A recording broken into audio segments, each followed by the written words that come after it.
Hello, everyone. Welcome to the day two of Ananke's Women in Literature Festival.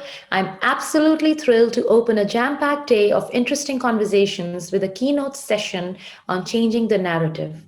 I would like to take this opportunity to introduce and warmly welcome Sutapa Basu. But first, a little bit about Sutapa. Sutapa Basu is a best selling author. Her latest book, The Curse of Nadir Shah, won the Best Fiction Award by Author Awards 2020, instituted by JK Papers and the Times of India. She is the 2016 first prize winner of the Times of India Write India campaign for Amish Tripathi, while her debut, a psychological thriller, Dangle, was nominated for the Anupam Kher Award for Debut Novels in 2017. She is well known for her best selling historical fiction Padmavati, The Queen Tells Her Own Story, which was published by Readomania. Her second historical fiction initiated the Invader series with the legend of Genghis Khan, also published by Readomania in 2018, and continued with The Curse of Nadir Shah uh, in 2019.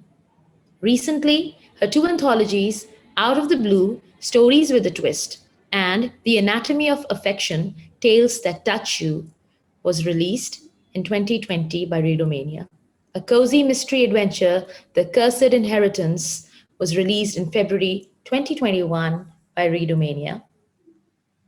A poet, author, publishing professional, her short stories have appeared in anthologies Crossed and Knotted, Defiant Dreams, When They Spoke, and Write India Stories. Her poems have been published in Kafiana and The Dawn Beyond Waste. Sutapa also runs a live chat show, Bistro Buzz Conversations with Sutapa Basu, that hosts unique people from across spheres and the world. Read her works on her website, Story Fantastica, that is StoryFantastica.com, and readomania.com. With that, I would love to warmly welcome Sutapa Basu. Thank you, Sutapa, for being here, and over to you to deliver your amazing keynote speech. Thank you. You, Sabin. It's my pleasure to talk to all of you viewers. And thank you so much, Ananke and Sabin Musaffar, for having me on this Women in Literature Festival 2021. I think for Ananke, this is a wonderful initiative to celebrate the achievements of women writers. Thank you. March has always been the Women's Month, isn't it? It is celebrated to honor women who have done extraordinary things, and that includes women in literature. Many writers through times have displayed their talents in such a way that they have changed the world of literature forever. However, if you look at the history of writing, while women characters have been portrayed in literature, there are far fewer recognized female writers than male writers. Plenty of amazing literature has been written by extraordinarily talented women. However, male writers have generally been given most of the awards and attention.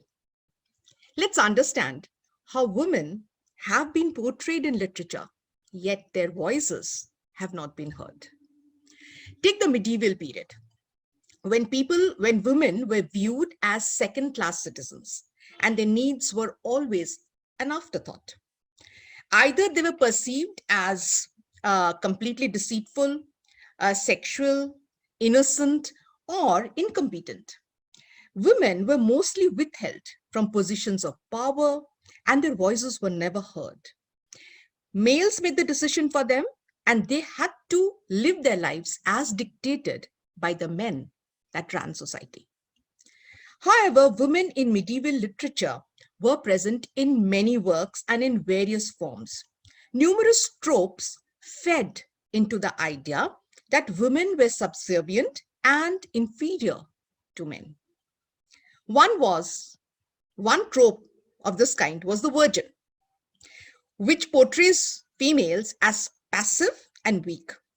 Now, if any of you have read Spenser's The Faerie Queene, Una in it is one such virgin. So she is going with the Red Cross Knight, and his duty is to protect her on this journey. Una, the source of Una's, virtue and virginity is her royal upbringing. But on the other hand, she is also responsible for keeping the knight on the forest path and discouraging him from straying or doing other things. So she does have a role to play. Another trope is the mother figure, whose entire life is dedicated to her family and her children, and especially to her husband. So whether she was rich or whether she was poor, her first priority in the story where she is portrayed is her children. And whatever she did in the story, it was always to better the lives of men. I think one of the best roles that this kind of a woman played in literature was to bring up a suitable son who did everything that he could for the society, because according to the thought process at that time, only men contributed to the society, not women. Another female character that we can read about in literature is the whore. This was a woman with no power over her sexual needs, and she had to sacrifice her virginity for the sake of either her family or the society or men. Chaucer alludes to women's purpose and place in society in the Canterbury Tales. So if you look at the Wife of Bath's Tale, Chaucer makes multiple references to the traditional ideas of a woman's cultural position. The Wife of Bath's Tale is also a great example of how Chaucer refers to the medieval whore. The old woman in this tale is a trickster, and she has manipulated 3 of her husbands so that she can get to their riches and wealthy property. So she agrees to sleep with them only to attain their wealth. And the final trope that we find in literature, in the medieval literature, is that of a trickster or the witch, who displays the qualities of intelligence, cunning, intimidation, and power. So the witches of medieval literature were those women who had knowledge as well as power. Now, in society, they could be an important part of society, but at the same time, some of them would be caught and they would be drowned or burnt at the stake. So if you read Mists of Avalon series about King Arthur, Morgan Le Fay is actually plays the part of a good witch because she is Arthur's sister, and she is constantly guiding him, and she has a prominent role in the Arthurian series. With time, woman's social position changed, and gradually she came into her own.